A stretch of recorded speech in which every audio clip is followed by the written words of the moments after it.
Hola, ¿cómo estamos? Muy buenos días, noches, madrugadas, tardes. Que estén aquí en otra cápsula más de la Asociación de Médicos del Hospital Infantil de México, Federico Gómez. Yo hoy tengo el gusto, el honor y el placer de estar con un gran amigo, jefe del Departamento de Nefrología, el doctor José Carlos Romo. ¿Cómo estás, maestro? Bien, Lalo, ¿tú qué tal? ¿Cómo estás? También bien, bendito sea Aquí Dios. otra cápsula. Otra cápsula muy interesante y ya me hice pipí.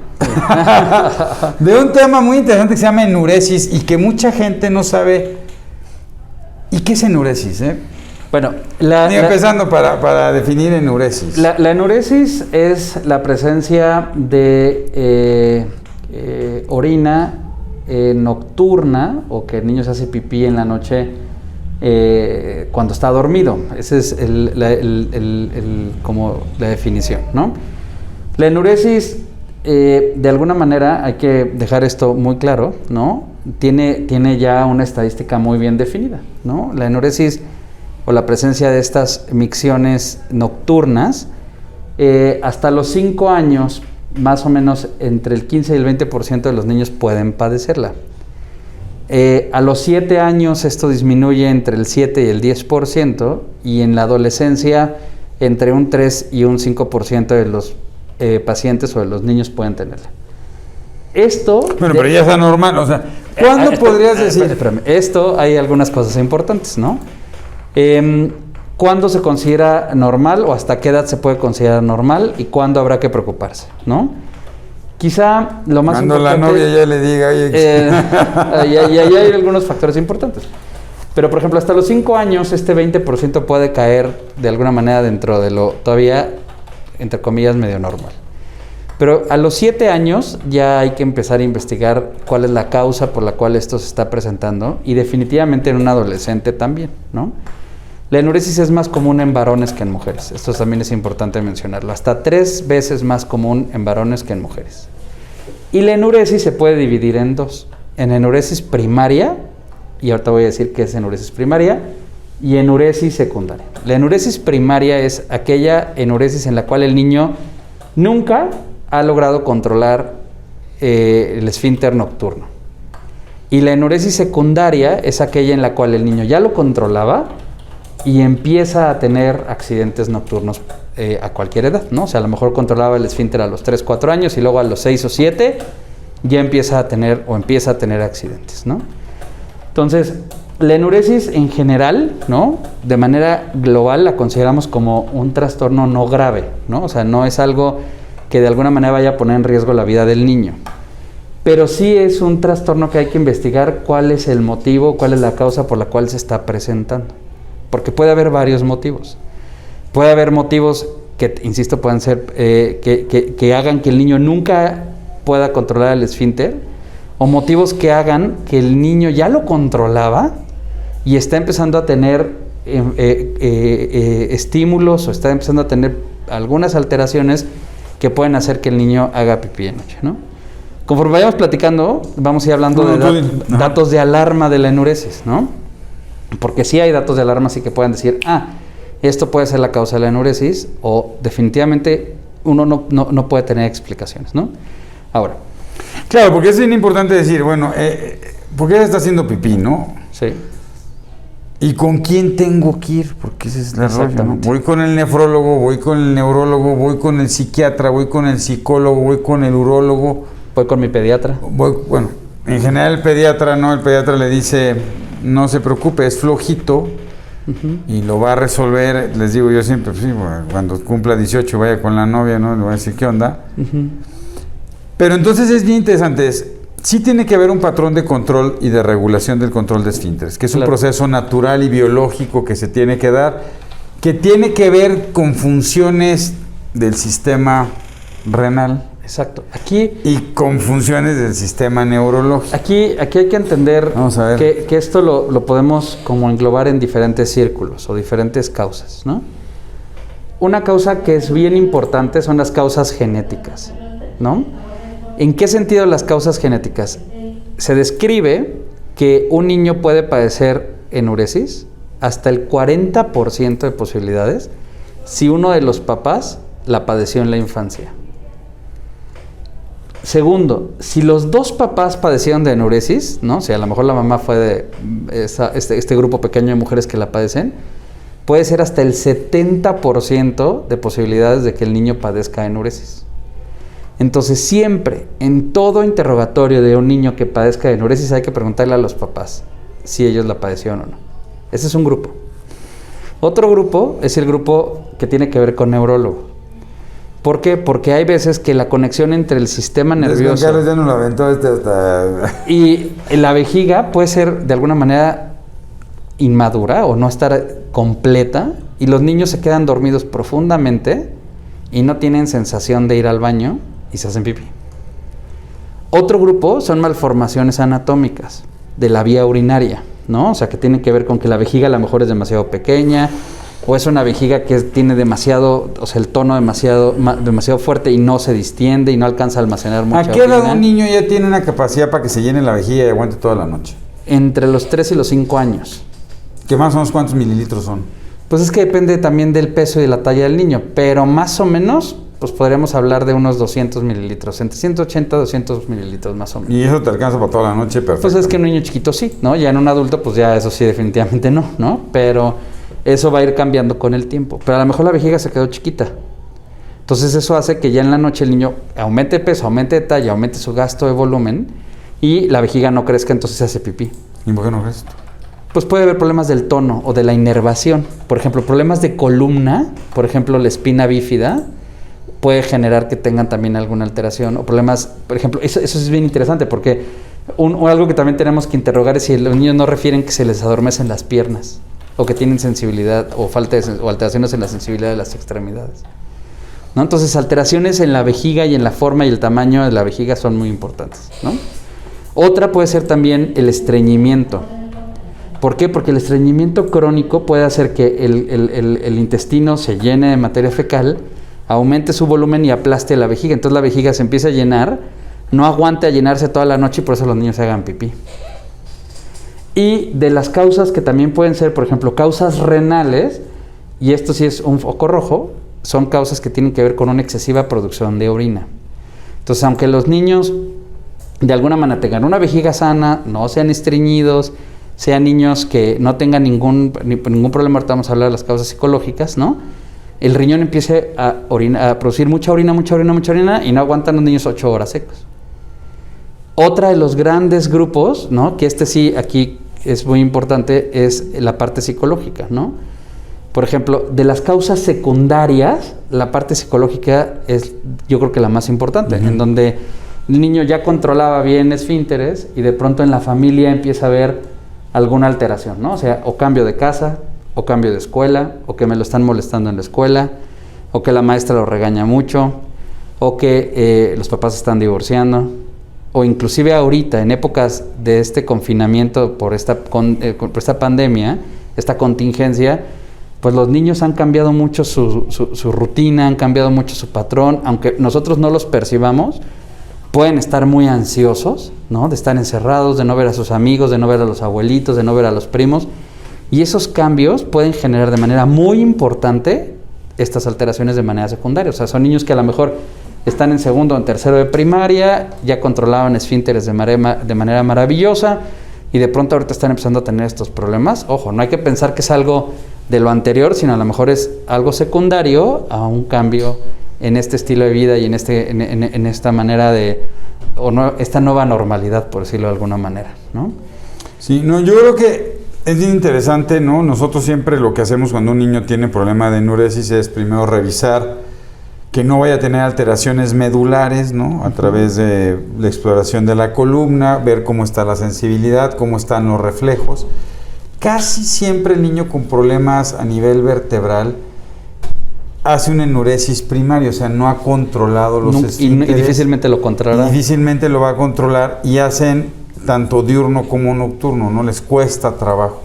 Exacto. Pero definitivamente después de eso la causa más común es las psicológicas, ¿no? Y eso es algo que hemos venido viendo, sobre todo en este confinamiento, donde los niños están empezando a perder el control de esfínteres, ¿no? Y de repente muchos papás dicen, pues es normal. ¿Cuándo es normal? Si se orina una vez al mes, pues es normal, 2 veces al mes, o no debe orinarse? Si se orina una sola vez, ya tiene que ir a ver a un especialista. Yo creo que hay que ver cuál es el comportamiento. O sea, si es un niño que llega a los 5 años y, por ejemplo, también algo bien importante, también de la enuresis hay que ver si no nada más es en la noche, sino también tiene accidentes en el día. Eso sí, a cualquier edad, después de que ya controle de manera consciente los esfínteres, ya habla que se tiene que estudiar. Por ejemplo, si era un niño de 3 años y a los 3 años ya controlaba perfectamente bien esfínteres diurnos, o sea, durante el día, y aunque no controlara el de la noche, empieza a tener problemas también durante el día, a mojar el pañal o a mojar el calzoncito, a tener escapes, y además tiene los de la noche, eso es un foco rojo, hay que estudiar. Segundo, si cambia el patrón de micciones, ¿no? O sea, por ejemplo, si es un niño que iba 3-4 veces al día y ahora va 8 o 9 veces al día y se hace también o empieza a tener accidentes nocturnos. Tercero, si esa uresis o esa orina nosotros la percibimos con algún color o algún olor especial, ¿no? O sea, que no era un olor o un color que tuviera antes. Por ejemplo, orina color rosada, ¿no? Eso también es algo muy importante, ¿no?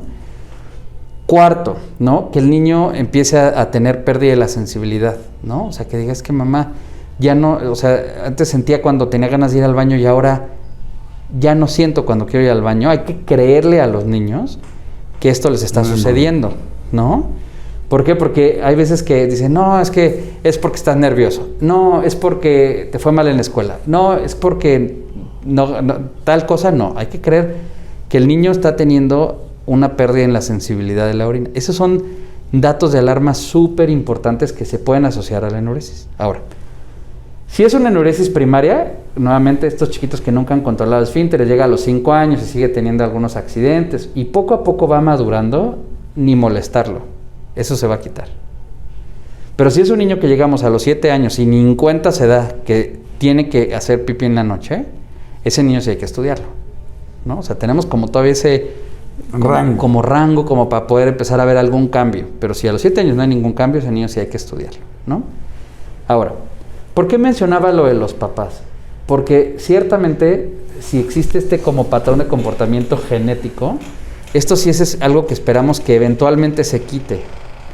Pero si ninguno de los papás lo tuvo y este niño llega a los 7 años y sigue sin tener control de esfínteres nocturnos, hay que hacer una evaluación neurológica, hay que ver cómo está la columna, hay que ver cómo está la vejiga, hay que ver qué capacidad tiene la vejiga y que sea de acuerdo a su edad, a su talla, ¿no? A su peso, ¿no? O sea, tenemos que ver de manera global cómo está comportando. Pero haz de cuenta, ¿tú en qué momento dices, pues sí, los papás los dos se orinaban, ¿no? En la noche, pues este chamaco tiene 7 años, 8 años, se sigue orinando. Pues a los 7 años. Aguántalo y no le doy tratamiento. No, a los 7 años hay que estudiarlos. Pues, ¿y cuándo le das tratamiento? ¿En qué momento decides dar tratamiento o no? Porque es bien importante eso para los papás. Porque eso, no sé si te pasa, pero es un tema muy recurrente que de repente llegan los chavos y no te dicen los papás, hasta que tú no preguntas, oiga, ¿y su hijo ya controla el fin de noche? Pues se hace a veces, ¿no? 2 o 3 veces por semana. Y de repente no le dan la importancia que debe de tener. El tratamiento... ¿Y por qué sí es importante, Romo? Bueno, en primer lugar es importante para saber la causa, ¿no? Porque, a ver, puede haber problemas desde el punto de vista de la producción de orina, ¿no? Que puede estar el riñón generando mucha orina y esa causa puede ser una causa o central, que tiene que ver con el cerebro, o tiene que ver con la capacidad de concentrar la orina del riñón, ¿no? Y eso sí hay que investigarlo. Segundo, porque se ha visto de alguna manera que malformaciones del tracto urinario, que pueden ser de alguna manera asintomáticas, pueden generar daño en el riñón y ese riñón estar generando mayor cantidad de orina de manera anormal. Tercero, porque tenemos que ver si la vejiga es una vejiga que se vuelva, que sea chiquita y que eso a la larga pueda generarle problemas no nada más de incontinencia, sino que pueda generarle problemas de infecciones, por ejemplo, del tracto urinario, ¿no? O sea, sí hay como algunas cosas, aunque sepamos de entrada que esto no es un problema grave, sí tenemos que descartar las causas que puedan hacer que sí sea un problema grave, ¿no? Ahora, ¿cuáles son algunas técnicas que se recomiendan para hacer estos pacientes? Bueno, el paciente, como lo expones tú, tiene 7 años, tiene 8 años y sigue teniendo estos problemas. Pues bueno, se hace un interrogatorio completo, incluidos nuevamente a los papás. Se revisa neurológicamente el estado de la columna, sensibilidad, reflejos, todo esto. Se tienen que hacer estudios para ver cómo es la orina, ¿no? Qué densidad urinaria tiene, para ver si la concentración de la orina es la adecuada, tanto en sangre como en orina. Y se tienen que hacer estudios de imagen, ¿no? Para ver cómo están los riñones y para ver cómo está la vejiga, ¿no? Y ir descartando cosas. Si después de que uno descarta todo y no encontraste nada neurológico, nada anatómico urinario, nada en la función del riñón, ¿no? Entonces ya tienes que irte a otras causas, ¿no? En donde a lo mejor el problema es que el niño puede hacer que tome demasiada agua, ¿no? De pronto los papás también tienen como la duda de, es que ya no sé si le estoy dando mucha o poca agua, ¿no? No, o si se la tengo que dejar de dar desde las 6 de la tarde. Exactamente. Y van con el neurólogo y es bien fácil porque el neurólogo dice, vamos a ver si su cerebro está maduro. Exacto. Y le tomo un electroencefalograma, ¿no? Y digo, no, chale, no, está inmaduro su cerebro y por eso no controla esfínteres y racas, ¿no? A darle tratamiento. Por eso es tan importante esto, ¿no? Porque sí es, ojo, ¿no? La enuresis puede ser un proceso fisiológico, funcional del proceso de madurez, pero sí puede haber causas muy importantes que tenemos que estudiarlas y que se tienen que estudiar a través de lo que estás diciendo, que me parece fundamental, y no a través de esos estudios que de repente no tienen nada que ver. No determinan nada y no tienen nada que ver, ¿no? Inclusive, por ejemplo, las técnicas sí van de alguna manera siendo como más o menos condicionadoras, ¿no? O sea, entrenar al niño a tomar la cantidad de agua que debe tomar y eso se calcula con base a la superficie corporal de cada niño. Y para determinar la superficie corporal necesitamos el peso, ¿no? Entonces, dependiendo de esa superficie corporal se calcula, tu hijo debe tomar tanta cantidad de agua durante el día. ¿Por qué? Porque hay veces que los papás dicen, no, es que le doy tanto, y está tomando el doble o el triple de lo que debe tomar fisiológicamente, y pues esa es orina que se va a hacer, ¿no? ¿Por qué? Porque una función de los riñones es mantener un balance cero en el cuerpo, ¿no? Si yo tomo 1 litro de agua, tengo que orinar 1 litro de orina, ¿no? Entonces, si yo tomo 3 litros de agua, voy a orinar 3 litros. ¿Por qué? Porque si no estoy reteniendo líquido y eso tampoco es bueno, ¿no? Entonces, lo que tenemos que hacer es saber... Y también pasa en los niños. Claro, por supuesto. Lo que tenemos que saber es cuánta agua debemos de tomar, ¿no? Segundo, hay veces que les dice a los niños, bueno, hay que ponerle o decirle que cada 3 horas vaya al baño, aunque no tenga deseos de ir al baño, ¿no? ¿Esto para qué? Para ir ayudando a la vejiga a dilatarse, contraerse, ¿no? Entonces, para hacer ejercicios de alguna manera de vejiga. Hay veces que sí vale la pena que tomen la mayor cantidad de agua durante el día y ya para la tarde o noche ya no tomen tanta agua, ¿no? Porque luego hay veces que en la tarde comen, hacen deporte, toman agua, llegan, cenan, toman agua y luego antes de acostarse un vaso de leche, ¿no? Entonces están tomando una gran cantidad de líquidos antes de acostarse, entonces esa orina se va a producir, ¿no? Entonces no se trata de restringir agua, se trata nada más de alguna manera de irla acomodando durante el día, ¿no? Y no depende, o tiene que ser agua pura, o tiene que ser agua con sal, eso es refrescos, súper importante. café. Los niños no deben de tomar bebidas de deportistas. O sea, si tienen una condición en la cual están con vómito y diarrea, se suplementan con electrolitos, ¿no? O sea, eso está ya muy claro, pero de manera normal no es de que un niño a la hora de la comida se tome un Gatorade, ¿no? ¿Por qué, compadre? Pues porque no lo necesitan. O sea, el agua es lo que necesitan tomar, no electrolitos, ¿no? Pero tiene hartas energías y sodios y potasios y importantes. ¿No? Entonces... ¿O no? ¿O no sí dicen eso, no? Entonces, la otra cosa es que las bebidas azucaradas tienden también a ser un factor de riesgo para la enuresis. O sea, jugos, refrescos, ¿no? Estas... el Red Bull y cosas de estas que pueden ser, que tienen un alto contenido de azúcar, los niños no deben de tomarlo. No, los niños deben de tomar agua, ¿no? O sea, eso es lo que debe tomar un niño. Y en condiciones especiales, muy bien descritas, sí deben de tomar soluciones con electrolitos para reponer lo que se está perdiendo, ¿no? Pero en condiciones muy específicas, no de manera rutinaria. Entonces, esa pregunta es muy importante. ¿Por qué? Porque luego hay veces que los niños... ¿Por qué las bebidas con un contenido alto de azúcar pueden generar que los niños orinen más? Porque generan algo que en medicina le llamamos glucosuria. O sea, que empiecen o puedan tener una pérdida urinaria de glucosa y eso jala agua. Entonces los niños empiezan a orinar. Entonces tienen que tomar agua, ¿sale? Oye, ¿y té y café? Nada de eso sea tampoco. Chiquito así, Nada. ¿irritan la vejiga? No, pero tienen un efecto diurético importante. Ok, ¿no? entonces también te hacen ir... También te hacen ir al baño de manera más aumentada, ¿no? Entonces,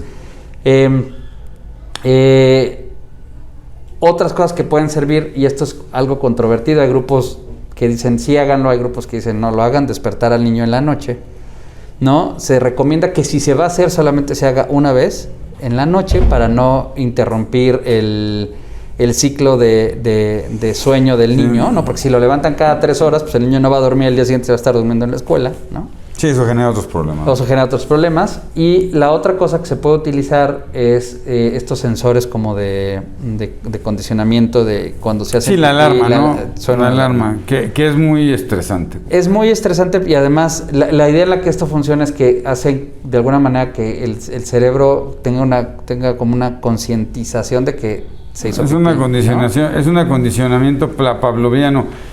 Y si tú estás pensando que muchos de estos niños tienen un trastorno generalizado de ansiedad, donde el fenómeno de somatización puede ser la enuresis, ¿no? Exactamente. En la pérdida del control. Ahora es interesante porque ¿por qué tiene que ser el control del esfínter urinario, ¿no? ¿Por qué no puede ser otra cosa? O sea, ¿por qué se va la ansiedad a ese punto en particular? Fíjate que hay como muchas teorías de eso, ¿no? Y una teoría que me parece muy interesante es una teoría en la cual el cerebro del niño de alguna manera bajo fenómenos de ansiedad y estrés no está totalmente, cuando duerme, no está totalmente en reposo, ¿no? Entonces esto genera en el niño miedo, genera estrés, ¿no? Entonces eso hace que cuando tienen periodos de no un sueño de alguna manera correcto, corrido, en las diferentes fases, de pronto entran en sueños muy profundos. Y esas fases de sueño muy profundo hacen que cuando sienten necesidad del baño no se despierten y se hagan pipí, ¿no? Entonces, bueno, hay algunas cosas también muy interesantes con respecto a qué hacer, ¿no? Con estos niños. Lo primero, ya lo comentamos, no vamos a volver al tema, estudiarlo, preguntarlo, interrogarlo. Pero yo creo que aquí hay 3 cosas bien importantes. La primera es, en casa, no hacer de esto un tema de explosión familiar. No exponer al niño en el desayuno, ¿no? Así de, oye, es que otra vez te hiciste pipí, los 2 o 3 hermanitos a un lado y todos riéndose. Eso no está bien. ¿Tienen que lavar sus sábanas o no, compadre? Híjole, fíjate que eso es un poco controvertido. Pero huélenle y lávenle la sábana. A ver, se recomienda que sea como de un trabajo de ayuda, ¿no? O sea, es que eso por ejemplo, los institutos de Estados Unidos lo que recomiendan es, o dentro de sus guías es, inviten al niño a que cambie con ustedes la sábana. No es, ven y huele el colchón y ve cómo lo... No, o sea, sino parece alberca, ¿no? No, sino, pues sí puedes hacerlo, pero no de una manera punitiva, ¿no? Exacto. Segundo, ¿no? Yo creo que, no burlarse, no generar estos daños.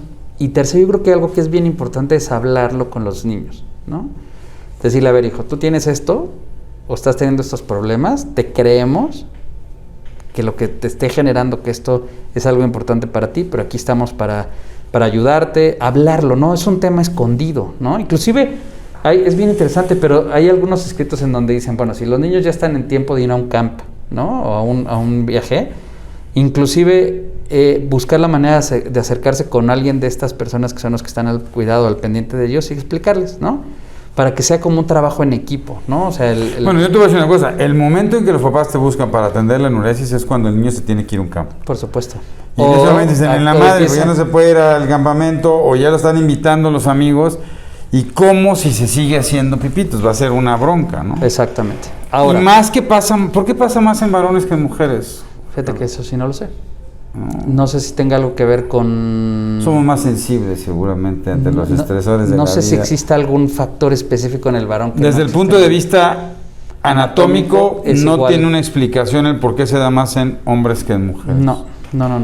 Que sería interesante porque yo pensaría que probablemente la infección repetitiva, porque muchas veces se piensa que esto es generado por infecciones urinarias. Pero las infecciones son más comunes en niñas que en niños. Por eso yo digo, si hubiera una situación... Sí. De hecho, un diagnóstico diferencial de un niño que tiene una causa secundaria, o sea, que no lo hacía y ahora lo hace, es que tenga una infección del tracto urinario, ¿no? Pero eso es algo transitorio, se trata de la infección del tracto urinario y la enuresis debe desaparecer, no debe de persistir, ¿no? Ahora, ¿existen medicamentos para poder controlar esto? Sí existen algunos medicamentos, pero deben de ser quizá la última línea, ¿no? Antes de eso, yo pienso que sí es importante tener una valoración hecha por un psicólogo, y un psicólogo pediatra, no un psicólogo que se encuentre en cualquier lado, ¿no? Y debe de explorar a ver si hay temores, si hay miedos, si, ¿no? O sea, hay veces que los niños no nos dicen qué cosas pueden estarles generando angustia, ansiedad, temor, ¿no? Y eso ser la causa por la cual estén teniendo enuresis, ¿no? Entonces sí tiene que haber una valoración psicológica también dentro de todo esto, ¿no? Muy importante. A ver, el ir con un psicólogo de niños no significa que mi hijo está mal, ¿no? Es que hay veces que los papás necesitamos un intérprete. No, tú me estás diciendo que está loco, ¿no? mi hijo. O sea, no, es que ves que los papás como papás necesitamos un intérprete, necesitamos que alguien de alguna manera nos ayude a interpretar las sensaciones y los sentimientos de nuestros hijos, ¿no? O sea, aquí en el hospital tenemos la fortuna de tener psicólogos muy buenos, ¿no? Nefro no es la excepción, ¿no? La doctora Luque ha hecho un trabajo brutal con nuestros niños y nos ha enseñado mucho acerca de cómo tenemos que nosotros aprender a comunicarnos con nuestros pacientes, pero no tan solo eso, cómo los papás tienen que aprender a comunicarse también con los niños, ¿no? O sea, no, entonces, cómo los niños tienen que aprender a decirle a los papás ¿qué es lo que tienen? ¿Qué es lo que tienen y cómo lo tienen que... o sea, cómo lo voy a decir y cómo te puedo expresar, decir, a lo mejor resulta que, papá, tú le vas a los Pumas, ¿no? Así como Juan Carlos, y pues yo le voy a las Chivas y entonces me está frustrando demasiado. Sí, o sea, tú te harías pipí. No. Y la otra es que los medicamentos que se pueden utilizar generalmente son dos. Uno se llama imipramina, ¿no? Del cual tú eres experto en ella. Y la otra es desmopresina, ¿no? O sea, que es una hormona que ayuda, pero la desmopresina tiene sus... Oye, pero luego también les dan unos antiespasmódicos, ¿no? ¿O no? Pues no funcionan mucho. Pero yo he visto que le dan mucho antiespasmódicos, ¿cómo se llaman? Oxybutinina, ¿no? Pues podría ser, pero si encuentras tú ya de ahí una causa en la vejiga específica que pudiera... Y tal, pues no, o sea... La edad. La edad me está pegando. No, entonces... Pero bueno, eso tendría, por ejemplo, esos no, pero son antiespasmódicos, ¿no? Esos relajantes de la vejiga, ¿no? Entonces ahí sí tendría que ser porque encontraste una causa... Es que normalmente cuando van con el nefrólogo les dan de estos primero. Cuando van con el neurólogo les damos imipramina. Y si no, como que deja la desmopresina, la hormona, hasta el final, ¿no? Sí, es que el tema de la hormona es que sí puede generar alteraciones, sobre todo en electrolitos, que hay que estar vigilando. O sea, no es tan fácil ni hay que usarla así a la ligera. No hay que usarla tan Y yo creo que lo tiene que usar un nefrólogo pediatra. O sea, definitivamente yo creo que ni yo como neurólogo de repente me siento con la capacidad y yo prefiero decir, mejor voy con el nefrólogo y que se la dé. Estamos casi terminando, Romo, se nos ha ido rapidísimo. Yo quisiera que concluyéramos. Entonces, la enuresis a partir de los 7 años de edad es importante estudiarla. Sí, aunque sepamos de entrada que posiblemente con el tiempo se quite, hay que estudiarla. Hay que estudiarla. Y hay que tratarla, no necesaria farmacológicamente, no, pero sí el tratamiento tiene que ver con una intervención desde cómo regular los líquidos, hacer ejercicio. ¿La dieta tiene algo que ver? Dieta con mucha sal también puede generar enuresis. O sea, los niños no tienen por qué comer dietas altas en sal ni dietas altas en azúcar, ¿no? O sea, no es algo bueno. Mientras, bueno, ya, luego nos vamos a agarrar aquí con las disautonomías y con el buen Julio. Ok, y eso es bien importante, los antecedentes, sí hay que hacer los estudios necesarios, hay que apoyarse siempre de un proceso terapéutico, que es importante por lo menos escarbar con una psicoterapeuta, claro, y ver que no hay un fenómeno diferente, porque a veces pueden ser cosas muy sencillas, a veces puede estar traduciendo cosas un poco más complejas. Y siempre tener en mente esta parte de lo primario y lo secundario, ¿no? Lo primario es aquel niño que nunca ha controlado un esfínter y te habla de una serie de alteraciones, y por otro lado el secundario, que es un niño que ya controlaba esfínteres y que está dejando de hacerlo, ¿no? O que está empezando a tener accidentes. Y quizá estos 3 datos de alarma que son muy importantes, ¿no? O sea, el hecho de que el niño tenga alteraciones sensitivas, ¿no? Que deje de sentir. tener alteraciones en el patrón de micciones, que empiece a orinar más. O que tenga alteraciones, ¿no? En el color o en el olor de la orina. Esos 3 datos también son datos de alarma muy, muy puntuales que son muy útiles. Pues como siempre, maestro Romo, ha sido un placer y un honor estar contigo. Esperamos vernos pronto. Cuídense muchísimo. Que estén muy bien. Manténganse Hasta salvos. luego.